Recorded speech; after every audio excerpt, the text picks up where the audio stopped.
आज का जो मेरा टॉपिक है वो जर्मनी वीज़ा से रिलेटेड है कि how to apply Germany visa और हाउ टू गेट इजीली, कि हम इजीली जर्मनी का वीज़ा कैसे लगवा सकते हैं। फर्स्ट ऑफ ऑल मैं थोड़ा सा आपको बता दूं कि जर्मनी का वीज़े के बारे में इंट्रोडक्शन थोड़ा सा दे दूं। जर्मनी का वीज़ा एक बहुत ईजी वीज़ा है, इट इज़ नॉट डिफिकल्ट।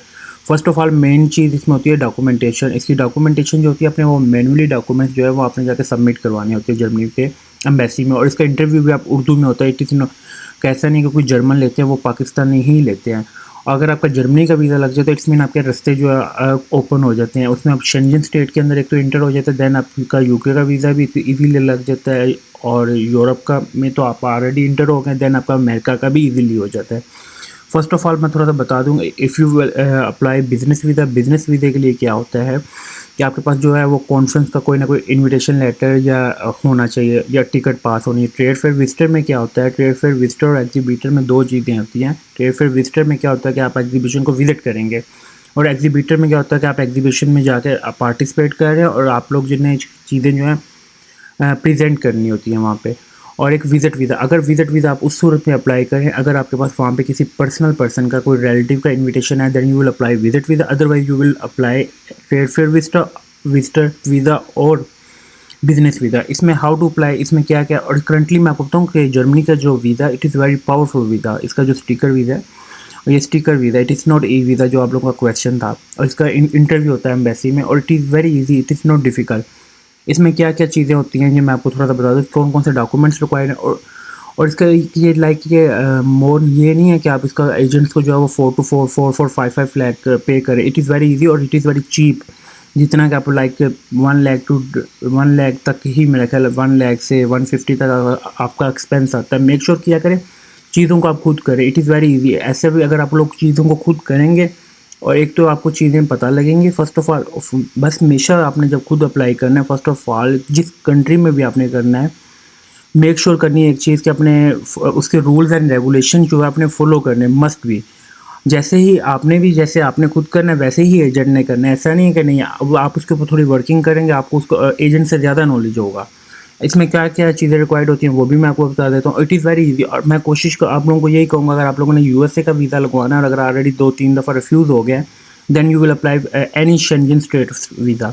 कोई शेंजन का लगवाएं, then you will apply UK visa, then you will apply again US visa, फिर आपके ये वीज़ा लग जाएंगे अगर आपका 3-4 दफ़ा यूएस का वीज़ा भी रिफ्यूज़ हो गया ट्रैवल हिस्ट्री की वजह से। ये देखिए मैं थोड़ा सा आपको चीज़ें इसकी गाइड कर देता हूँ। फर्स्ट ऑफ ऑल क्या होता है कंप्लीटेड वीज़ा एप्लीकेशन फॉर्म, ये अपने को इंटरनेट से आपको इधर से ही मिल जाएगा जर्मनी की वेबसाइट से, ठीक है। उसके बाद valid passport must be valid for at least 3 month. ये एक नॉर्मल चीज़ है। और पासपोर्ट के ऊपर अगर आपकी जो स्टैम्प्स लगी हुई हैं पासपोर्ट मेक श्योर करना है कि उसमें 2 ब्लैंक पेजेस होने चाहिए। उसके बाद नेक्स्ट मैं आपको बताता हूँ जी passport size picture. Passport size picture ये हैज़ पर rule 35 mm multiply by 45 mm white background के साथ, ठीक है। उसके बाद कवर लेटर, हाँ it is main point. Cover letter जो होता है इट इज़ वेरी इसके ऊपर इम्पोर्टेंट डॉक्यूमेंट, और इसके ये आपने इसके ऊपर क्या करना होता है, explaining the purpose of your visit. आपने इसके ऊपर अपना एक्सप्लेन विजिट जो होता है ना पर्पस, आपने प्रॉपर इसका मेंशन करना होता है। मेक श्योर करना है 1 से 2 पेजेस का अपने पर्पस कवर लेटर नहीं बनाना है, मैक्सिमम मेक श्योर करेंगे 5 to 6 पेजेस का करें। उसके अंदर प्रॉपर बनाएं। जब आपको वो इंटरव्यू वाला आपसे इंटरव्यू डॉक्यूमेंट देखे तो उसके अंदर उसको वो रीड करे तो उसको आपके सारे जो है पर्पस आपका पता लग गया है, एज़ कम्पेयर टू आपसे क्वेश्चनिंग करें।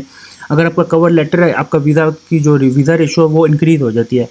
उसमें अपने टेंडिंग ट्रेड फेयर का बताना, अपने जॉब रोल बतानी, अपने ट्रेंडिंग उसमें बतानी कि मेरा इतने दिन का ट्रैवल प्लान है, मैंने इस डेट को जाना है, इस डेट को वापस आना है, मैं ये काम करता हूँ। मेक श्योर करना आपने ये जो कवर लेटर है वो बहुत अच्छा बनाना है। देन आपने इनविटेशन लेटर क्या होता है, has mention your name, the date of the event and confirmation of your organisation और टेंडर्स। और इसमें आया एंट्री पास और ईमेल कंफर्मेशन। ये 2 चीज़ें मैं आपको बताता हूँ ये क्या होती हैं। ये देखें, ये इनविटेशन लेटर है, मुंच में परफॉर्मेंस डेज का है, अक्टूबर 29-30-2025 मुंच का है, और ये इसकी टिकट होती है, ये एंट्री पास होता है जो उन्होंने मेंशन, और ये आपका जो है इनविटेशन लेटर होता है, ये आपको ईमेल पे आ जाता है राइट वे, ठीक है। ये ऐसा नहीं है कि बहुत मुश्किल है निकालना या सेव करना। अगर आप if you are educated person it is very easy. Make sure करें कि चीज़ों को आप लोग खुद किया करें, has compare to you will go for agent और कंसल्टेंट। आप लोगों के लिए अगर ये चीज़ें खुद करना ईजी है तो मेक श्योर किया करें खुद करें। ये आपका इनविटेशन लेटर होता है, इसके ये टिकट है आपकी, ठीक है। और अगर इसके इस बेस के ऊपर आप कोशिश करें कि जब भी वीज़ा अप्लाई किया करें बिज़नेस और ये ही वीज़ा अप्लाई करें जर्मनी का ट्रेड फेयर विजिटर और एग्जीबिटर। अगर आप एग्जीबिटर हैं देन एग्जीबिटर को सिलेक्ट करें, अगर विजिटर हैं तो विजिटर को सिलेक्ट करें, ठीक है। और मेक श्योर किया करें कि ये वीज़ा अप्लाई करें। अगर आपका जर्मनी का वीज़ा लग गया इट्स मीन आप शेंजन स्टेट के अंदर इंटर हो गए, उसके बाद आपके सारे रास्ते जो हैं आगे ओपन हो गए है as compare to you will. आप एजेंट के पीछे लग के जो आप गल्फ़ की ट्रैवल हिस्ट्री कर लेते हैं, ट्रैवल हिस्ट्री गल्फ़ की मैटर नहीं करती। मगर मैं आपको स्ट्रेट फॉरवर्ड बता दूँ, ट्रैवल हिस्ट्री जो यूएस के लिए मैटर करती है, आपकी शेंजन स्टेट की करती है, आपकी जो है यूके की करती है, आपकी कनाडा की करती है, आपकी ऑस्ट्रेलिया की करती है। इन स्टेट्स की आपकी जो ट्रैवल हिस्ट्री है वो मैटर करती है। ऐसे नहीं है कि दुबई की आपकी ट्रैवल हिस्ट्री मैटर करती है जी, कतर की करती है, ओमान की करती है, नो इट इज़ रॉन्ग। और उसके बाद प्रूफ ऑफ अकोमोडेशन, होटल और confirmation of stay of the full duration. Make sure करना है कि इसको आपने फेक बुकिंग नहीं बनानी। फेक बुकिंग इसलिए नहीं बनानी, आपने booking.com या एक्सपीडिया से आप ले कर सकते हैं। पे एट प्रॉपर्टी और ओरिजिनल आपने बुकिंग बनानी है, ठीक है। अगर आप फेक करते हैं, ये वेरीफाई करते हैं जर्मनी वाले जो बुकिंग को, अगर आप चीज़ों को अच्छे से करते हैं इट्स मीन कि आपका जो है visa it is very easy, it is not difficult, ठीक है। ये मैं आपको थोड़ा सा बता दूं कि जर्मनी का वीज़ा इजी है, डिफ़िकल्ट आप लोगों ने खुद बनाया हुआ है। अगर आप लोग चीज़ें खुद करें, उनको रूल्स एंड रेगुलेशन उस कंट्री के आप फॉलो करेंगे तो आपको कोई किसी किस्म का इशू नहीं है। और मेक श्योर करेंगे ट्रेड फेयर विजिटर जो वीज़ा है ये अप्लाई करें और उसका या बिज़नेस वीज़ा अप्लाई करें। फिर ये आप लोगों को आ रहा था कि जी हमने जर्मनी का, हाँ जर्मनी का जो एक और वीज़ा भी है अपॉर्चुनिटी कार्ड। आप अगर आप एजुकेटेड हैं देन आप जॉब सीकर वीज़ा भी अप्लाई कर सकते हैं, बिज़नेस वीज़ा भी अप्लाई कर सकते हैं और ट्रेड फेयर विजिटर वीज़ा भी। एक चीज़ से आप थोड़ा सा एंट्री, अगर आप शेंजन स्टेट से एंट्री हो जाती है इट्स मीन के नेक्स्ट इंशाल्लाह आपके पासपोर्ट पर जो है वो सारे ही वीज़े लगेंगे, ठीक है, सारे कंट्री के। उसके बाद रिटर्न टिकट आपने जो है वो बुकिंग बनवा लेनी है। ये इट इज़ मेक श्योर आपने इसको इशू टिकट नहीं लेनी, डमी टिकट होती है ये। ट्रैवल इंश्योरेंस, ट्रैवल इंश्योरेंस जो होती है वो 4 to 5,000 की आपकी ट्रैवल इंश्योरेंस बन जाती है। It is not, it is very cheap. ऐसा नहीं है कि ये बहुत कॉस्टली वीज़ा है, बहुत ईजी, बहुत चीप है। लाइक कि 1 लाख to 150 तक आपका इसका टोटल एक्सपेंस आता है और आपने ये खुद करना है। मेक श्योर करना you will never go for agent और कंसल्टेंट। ये चीज़ें आप लोगों ने खुद देख के खुद किया करें। If you, it is very easy. ऐसा नहीं है कि ये बहुत इजी चीज़ें हैं। आप फॉर्म आप लोग को DS-160 आप अमेरिका का खुद फिल कर लेते हैं, फॉर्म फिल कर लेते हैं, तो ये कोई इशू नहीं होता है। अब बस आपने रूल्स एंड रेगुलेशन को मद्देनजर रख के आप खुद वीज़ा अप्लाई करें, you will no go for agent और कंसल्टेंट।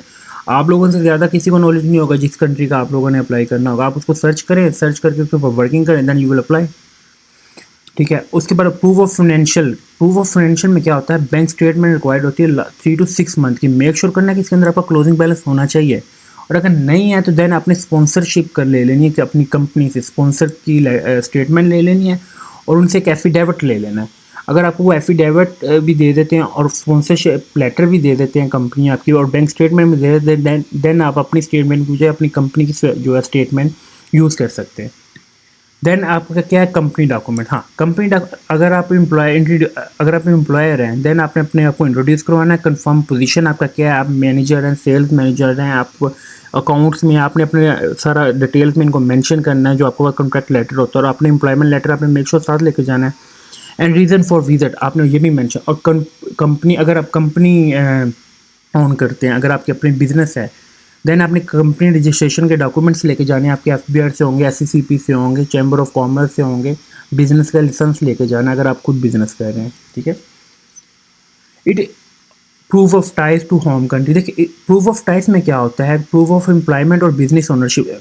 आप एम्प्लॉयमेंट लेटर जब आप व्हेन यू ज्वाइन जॉब आपको एक कॉन्ट्रैक्ट लेटर मिलता है जी, आपकी ये टर्म्स एंड कंडीशन, आपकी ये सैलरी है और ये आपने मेंशन करने का अपना एम्प्लॉयमेंट लेटर जो आपने मस्ट भी लेके जाना है साथ। और अगर आप बिज़नेस ऑन करते हैं तो आपने अपने सारे बिजनेस के डॉक्यूमेंट्स लेके जाने हैं। और if you are student then आपने इनरोलमेंट लेके जानी है। अगर आप ट्रांसक्रिप्ट जैसे कहते हैं आपने ये मेक श्योर करना है कि आपकी जो ट्रांसक्रिप्ट आप लेके जाने ऑफिशियल होनी चाहिए, नॉन ऑफिशियल नहीं है लेके जानी, कि उसमें पता लगे कि आप स्टूडेंट हैं। और फैमिली टाइज आपके क्या, अगर आप मैरिड हैं तो आपने बड़ा MRC लेके जाना है। MRC stand for marriage certificate, children के बच्चों के बर्थ सर्टिफिकेट आपने ऑलरेडी मेंशन भी करने हैं फॉर्म्स के अंदर। और आपके आपकी प्रॉपर्टी, आपने प्रॉपर्टी के डॉक्यूमेंट्स लेके जाना है। अगर आपके पास व्हीकल है, अपने व्हीकल के डॉक्यूमेंट, जितने आपके पास डॉक्यूमेंट्स हैं आपने सारे मेक श्योर करने के लेके जाना है। जितने ज़्यादा आप टाइज देंगे उतना आपकी वीज़ा रेशियो जो है वो अच्छी होगी। जो करंटली जो है मैं आपको थोड़ा सा इस वीज़ा की रेशो बता दूँ, वो 89 to 90% जा रही है एज़ कम्पेयर टू 2024 में जो है वो वीज़ा रिफ्यूज़ल बहुत ज़्यादा थी जर्मनी की। अब जो करंटली है इसमें वीज़ा रेशो जो है ऑलमोस्ट सारे शेंजन स्टेट्स की अच्छी जा रही है। इफ़ अगर आपके पास ये डॉक्यूमेंट कंप्लीट हैं, ठीक है, then you will apply for Germany visa. Then आप किसी अदर फर्दर कंट्री का वीज़ा अप्लाई करें, एक शेंजन स्टेट से इंटर हो, देन आप होते जाएँ यूके का करें, देन फिर अमेरिका का करें, फिर कनाडा करें, फिर आपको फर्दर जो है आपके रास्ते जो है वो ओपन होते जाएंगे, ठीक है। और मेक श्योर करें चीज़ों को, रूल्स एंड रेगुलेशन को फॉलो किया करें और खुद अप्लाई किया करें has compare to you will go for agent और कंसल्टेंट। मेरा आप लोगों को 100% प्रेफरेंस होती है, जो चीज़ आप लोगों ने खुद कर लेनी है वो हमने नहीं करनी, ठीक है, क्योंकि आप लोगों को अपना काम होगा, आप लोग खुद अच्छे से करेंगे हैज़ कम्पेयर टू जो एजेंट्स होते हैं, कुछ 100 में से एक प्रोफेशनल होता है जो आप लोगों का बहुत अच्छे से काम करता है।